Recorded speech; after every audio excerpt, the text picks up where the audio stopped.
c'est bien noir.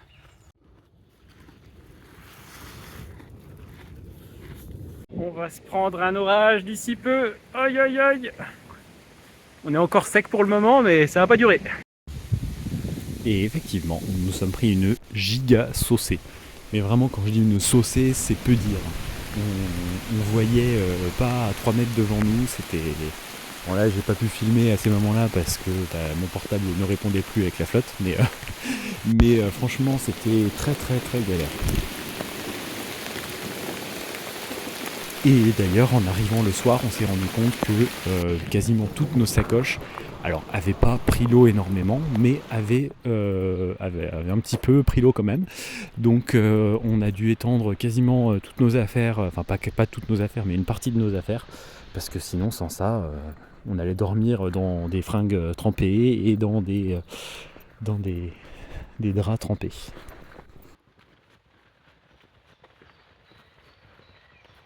Là, on voit pas très bien, mais en fait, il y a une espèce de brume devant nous. On marche dans une espèce de brume de pluie, de soleil après pluie. C'est assez fou, un peu fantomatique.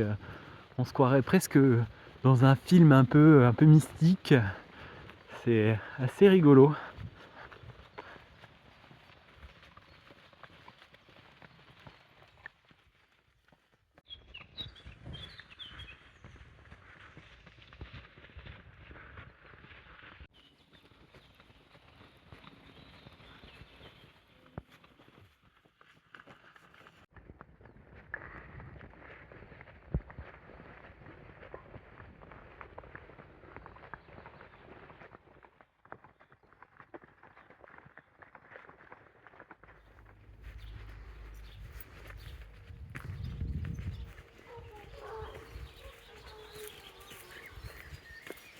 Par hasard, je tombe sur le lavoir du village. Aujourd'hui, je viens de publier l'épisode 6 de Trott et Troubadour. Et il y a quelqu'un qui a mis un commentaire, et c'est un commentaire que j'ai trouvé cool, parce qu'il me permet de parler de quelque chose. Et puis c'est un commentaire c'était un chouette commentaire. Enfin, voilà, c'est quelqu'un qui me disait ah ben c'est dommage, vous êtes un peu loin, mais si vous êtes si j'aurais pu vous aider avec votre mule, etc. Et j'ai trouvé que c'était cool parce que ça illustre bien quelque chose qui est que en fait quand on met les choses en vidéo, il y a plein de choses qui sont coupées et la réalité n'est pas montrée telle quelle. Finalement, ça, je pense que, alors, tel que je l'ai compris, ça faisait écho au moment où Mimule en fait a eu peur du camion qui chargeait le bois et où elle a essayé de se sauver. Et donc j'ai réussi à la maintenir, tant bien que mal, mais j'ai réussi à la maintenir. Et en fait après, les mules étaient tendues. En fait, on a appris, alors au moment où j'ai sorti l'épisode, je ne le savais pas, mais j'ai appris dans la foulée en fait que le parc à côté duquel on était, il y avait plein de cerfs dedans. Et en fait, les mules n'ont jamais vu de cerfs. Donc il y avait des odeurs qu'ils ne connaissaient pas, il y avait des bestioles qu'ils ne connaissaient pas, donc ce qui explique aussi que les mules étaient tendues à ce moment-là. Je trouve que ce commentaire est cool parce que ça montre bien que des fois, quand on regarde la vidéo, on se dit ah bah oui mais attends, il y a peut-être tel truc, il y a peut-être tel truc, et en fait la réalité n'est pas exactement telle qu'elle est montrée. Quelque chose. Et ça pour le coup, c'est même pas une volonté de ne pas le montrer. Il y a quelque chose dont je me rends compte en fait, c'est que c'est très difficile c'est même pas, c'est même quasiment pas montrable en fait. Une des difficultés que j'ai avec les mules, c'est le diabète. Parce que finalement, en fait, quand on est avec les mules, ce qui est important, c'est la posture qu'on a, nous, en tant que, entre guillemets, meneur de mule, muletier. Ce que je veux dire par là, c'est qu'en fait, notre posture, si on a peur, forcément, la mule, derrière, elle va avoir peur. Si on n'est pas à l'aise avec quelque chose, la mule, elle va sentir qu'il y a quelque chose qui ne va pas. Donc, nous, notre rôle, en tant que muletier, c'est de faire en sorte d'être le plus serein possible et d'être le plus relax, en fait, possible. Alors, je fais des grands raccourcis, hein, c'est plus complexe que ça, mais dans l'idée, c'est ça. Notre but, ça va être d'être le plus relax possible pour que les mules soient relax. Il y a plein d'autres choses qui rentrent en compte, mais dans l'idée, c'est ça. Et le fait est qu'avec le diabète, il y a des moments où clairement, mais je l'ai vu plus tôt dans la journée, on est arrivé dans un village, j'étais mais éclaté. Je me suis tapé une grosse hyper ce matin. Je me suis tapé 2 hippos plus l'orage sous l'hippo. Enfin, vraiment, je n'en pouvais plus. Je ne savais même plus parler en fait. Vraiment, j'essayais de formuler des phrases et ce qui sortait de ma bouche c'était bla bla bla bla bla bla. Voilà, c'est exactement ça. Donc, typiquement, quand on est comme ça, c'est difficile d'avoir une bonne posture et donc forcément les mules ont derrière des réactions qu'elles n'auraient pas en temps normal parce que je suis plus relax, parce que ça va, parce qu'elles sentent qu'elles peuvent se reposer sur moi, parce qu'elles sentent qu'elles peuvent avoir confiance en moi. À ce moment-là, bon, là heureusement on était en train d'arriver dans un village quand j'étais dans cet état-là, donc on avançait quoi. Je me posais plus de questions, hein. Camille, elle me disait ah, est-ce qu'on fait ça, est-ce qu'on fait ça. Je lui disais bleu bleu bleu bleu bleu bleu bleu bleu. Voilà. Mais voilà, tout ça pour dire que ça rentre en compte aussi et c'est très difficilement montrable en vidéo. Ce côté, en fait, le diabète qui peut impacter ce qui se passe avec les mules. Il y a plein de moments où je ne suis pas du tout en mesure de mener les mules, mais j'ai pas le choix parce qu'on est lancé, parce que finalement on est en route et je ne peux pas dire bon allez hop, on s'arrête parce que le chemin ne le permet pas à ce moment-là. Et puis surtout en fait se remettre d'une hypo, ça peut être long. Ça peut être surtout que là quand c'est des grosses hypos comme ça, des fois il me faut 1 heure, 2 heures avant de retrouver mes esprits. Sauf que à ce moment-là, il faut vraiment trouver un endroit où les mules sont bien installées parce que je me vois pas leur dire bon bah par contre les loulous on se pose là et c'est un endroit pourri, vous avez pas à manger mais par contre on reste 2 heures là, le temps que moi ça aille mieux. Je sais que dans l'idée il faudrait, mais ça engendre d'autres problèmes de faire ça parce que du coup les mules derrière si elles sont pas bien installées, il y a un moment où ils vont se mettre à tirer, où ils vont se mettre à essayer de se barrer, etc. Et du coup, ça m'oblige, moi, à gérer des choses que je n'aurais pas eu à gérer si j'avais trouvé un bon endroit. Donc voilà, le diabète et les mules, c'est très difficile à montrer en vidéo parce que finalement, quand je suis très mal, je ne filme pas, tout simplement. Ou alors, quand je filme, c'est que ça va suffisamment bien pour que ça ne paraisse pas, en fait, sur la vidéo. Mais ça a un gros impact sur la manière dont les mules vont réagir, sur la manière dont les mules vont se sentir aussi avec nous. Donc voilà, c'est pas montrable en vidéo, ce qui explique que des fois, ça puisse paraître un peu bizarre la manière dont c'est géré ou on puisse avoir l'impression que c'est mal géré. Bah oui, c'est mal géré parce que je suis en hypo ou en hyper, hein, ça peut être l'inverse.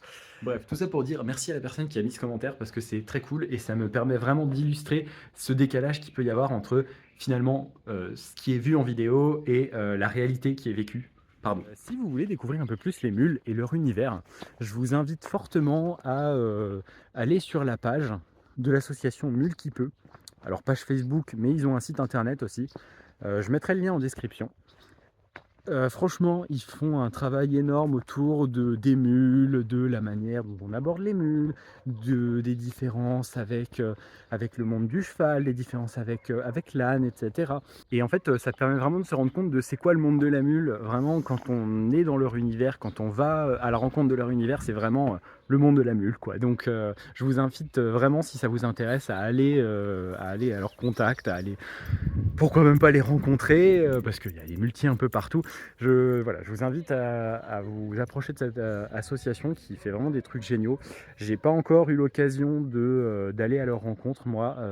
Il y a eu plein de choses qui ont été organisées, on m'a proposé. Et en fait, c'est vrai qu'à chaque fois, j'étais sur des projets, j'étais sur la préparation de cette aventure-là. Il y avait quelque chose 2 semaines avant qu'on parte. Bon, il y avait trop de trucs à gérer par ailleurs, donc c'était compliqué, mais voilà, je vous invite vraiment à aller les rencontrer. Ou au moins aller voir ce qu'ils font.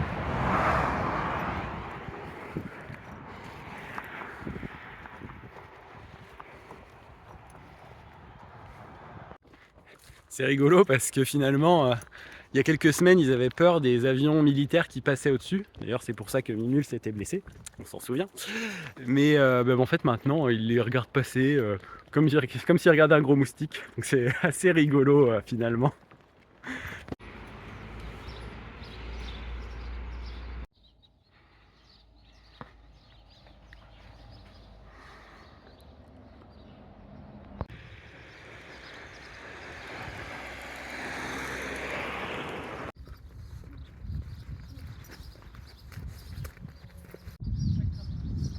Ah oui.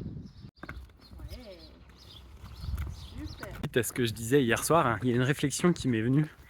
C'est que, en fait, mes mules, je râle beaucoup après eux. Je dis à plein de moments que ça va pas, etc. Mais franchement, je leur tire mon chapeau parce que quand je vois tout ce qu'elles ont accompli, que ce soit Gizmo avec toutes ces tournées, que ce soit Mimule, enfin franchement, l'un comme l'autre, je suis super fier d'eux. Et je suis vraiment très très content de voyager avec eux. Et pour rien au monde, j'échangerais l'un des deux contre une autre mule qui serait parfaitement éduquée, etc. Oui, par moments, c'est un petit peu des sauvages. Mais c'est aussi, c'est mon cas en fait, hein. C'est exactement comme moi. Moi aussi, je suis un peu un sauvage des fois. Et finalement, bah, mes mules me ressemblent en fait, tout simplement. Je vois Gizmo qui, franchement, l'expression tête de mule, elle lui va, mais comme un gant, parce que des fois, il a pas envie, et il a pas envie. Mais en fait, c'est ça que je trouve cool, c'est que du coup, ça demande de se poser un moment et de comprendre pourquoi il a pas envie, pourquoi il bloque, pourquoi il avance pas en fait. Et bah, des fois, c'est juste que voilà, il faut qu'il comprenne. Il y a un truc qui l'intrigue et il faut qu'il comprenne ce que c'est. Et il prend le temps. Et finalement, quand il a compris, hop, il avance. Et en fait, si tu cherches à le faire avancer, bah, il va avancer, il va faire 10 pas, puis il va se réarrêter pour essayer de comprendre. Et voilà, enfin, je trouve que c'est l'illustration parfaite en fait de bah, il faut prendre le temps et il faut lui laisser le temps à lui pour d'apprivoiser son environnement et de nous apprivoiser nous. Donc c'est franchement Gizmo, j'ai tout appris avec lui et franchement je le referai mais sans hésiter quoi. Et puis Mimule, bah Mimule, c'est bête hein, mais quand je l'ai eue, elle avait 2 ans et demi, c'était encore une toute jeune mule. Elle avait pas un vécu énorme, elle avait quand même vécu des choses, hein, mais elle avait pas un vécu énorme, et en fait elle avait vraiment peur de tout. Et quand je vois aujourd'hui ce qu'elle fait, mais waouh quoi. Quand je dis qu'elle avait peur de tout, c'est même un humain qui s'approche d'elle, c'était compliqué quoi. Là aujourd'hui, elle va dans des endroits où il y a 90 enfants, où il y a plein de monde, et elle s'en fiche en fait, ça ne la, ça ne la déstabilise pas plus que ça. Et franchement, en ça, je suis super fier d'elle parce que on part de loin en fait avec elle. Mais bah, elle a grandi, elle a évolué, elle a appris, elle a avancé. Donc voilà, tout ça pour dire que mes mules, je les aime. Et oui, certes, des fois, elles ont peur d'un truc, mais c'est pas qu'une question d'éducation, c'est aussi une question de, bah, comme je disais, déjà, il y a moi qui parfois n'ai pas les bonnes réactions. Et il y a aussi parfois bah, tout simplement des trucs qu'elles ne connaissent pas ou connaissent peu. Là, les chevreuils, ça a été très compliqué au début avec Gizmo, maintenant il a compris, c'est bon. Mais c'est parce que des chevreuils, il en voit quasiment jamais. Donc, donc voilà, j'aime mes mules et je suis fier de l'un comme de l'autre. Et je suis aussi très fier de Camille parce que il y a vraiment des fois où elle réagit de manière un peu bizarre ou de manière où elle fait un peu n'importe quoi avec les mules.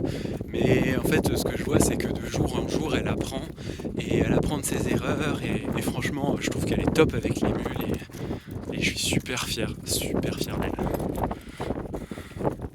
Et finalement, bah, je vais finir par la 4e personne du groupe. Bah, je suis un peu fier de moi aussi parce que bah, mine de rien, je connaissais rien aux équidés, mais vraiment rien. Genre, j'avais des connaissances théoriques vagues.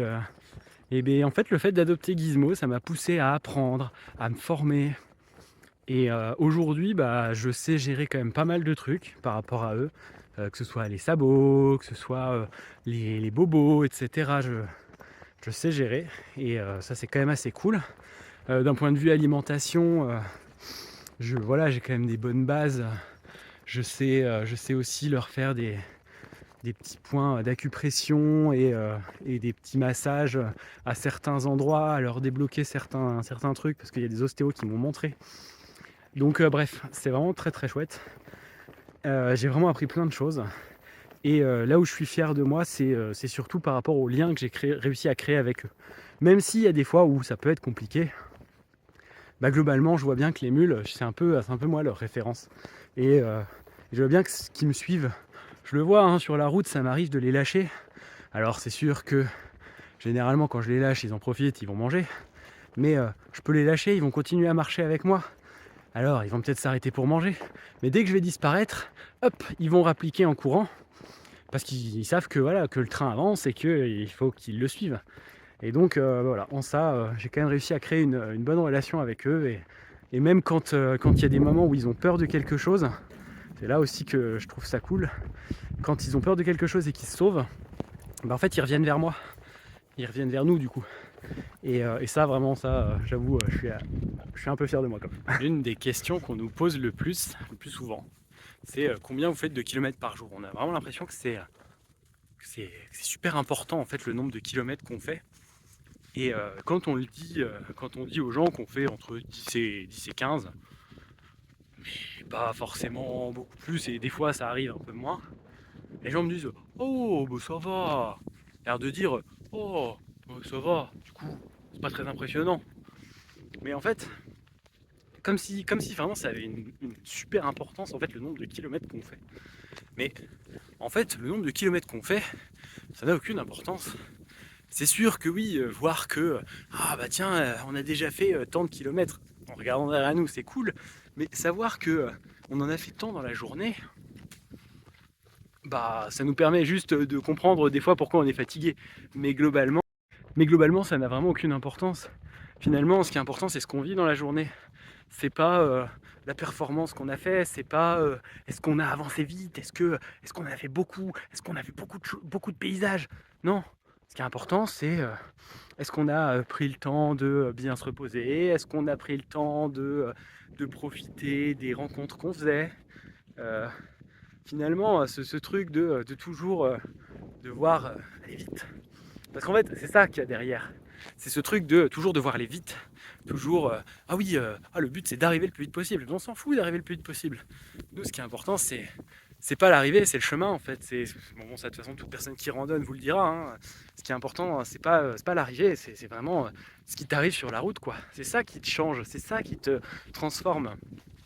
Je vois des fois, ça arrive de discuter avec des pèlerins de Saint-Jacques et en fait, ils nous disent ah ouais, nous on fait tant de kilomètres par jour, etc. Et on avance et on devrait être à Saint-Jacques et on devrait être à Saint-Jacques à tel moment.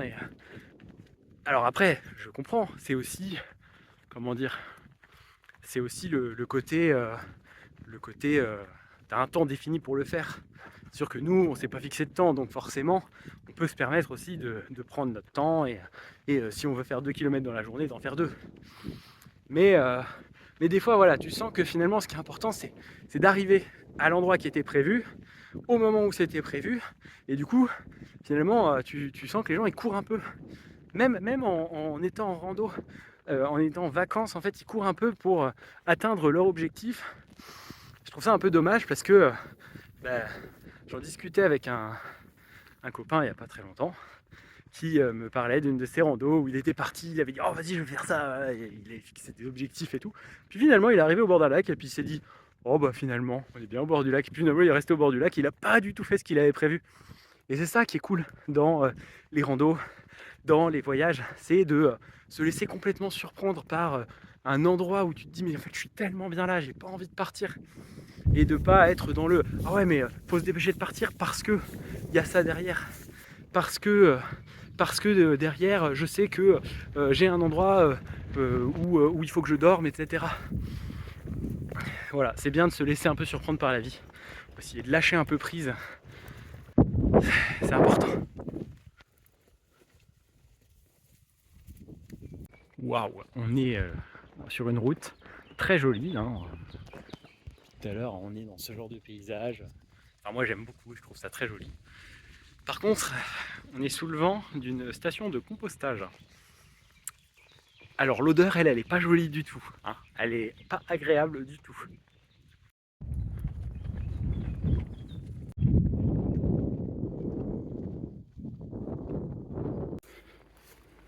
Bon, bah, le panneau que je viens de filmer, en fait, il était redressé et ça faisait peur à Mimule.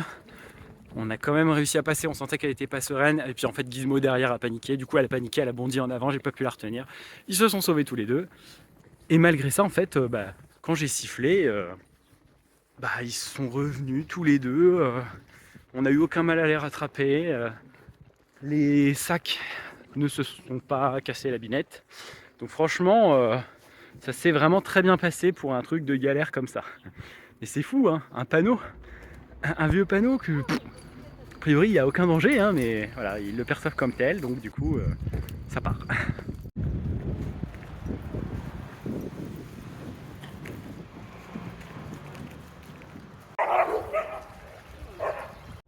Est-ce que ça va passer? C'est pas sûr. Ouais, c'est bien Gizmo.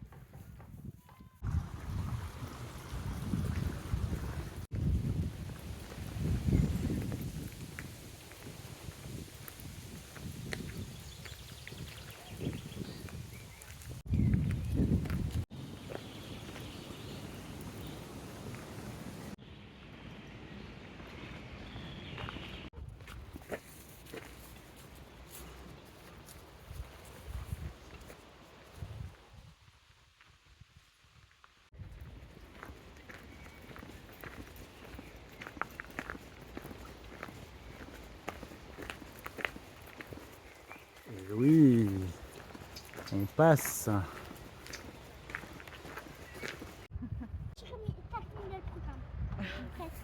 bah ça peut être peut-être un point pour.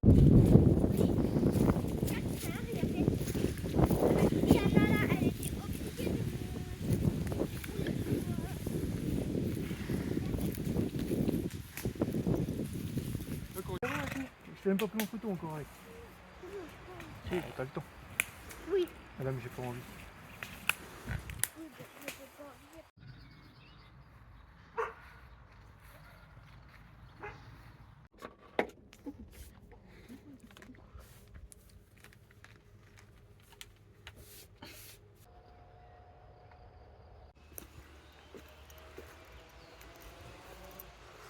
Oh, vous êtes là. Vous vous étiez caché.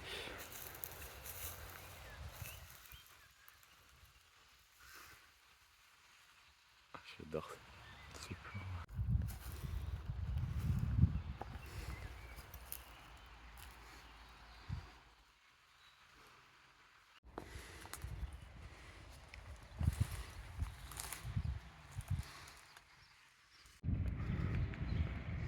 Merci d'avoir visionné cet épisode, j'espère qu'il vous aura plu.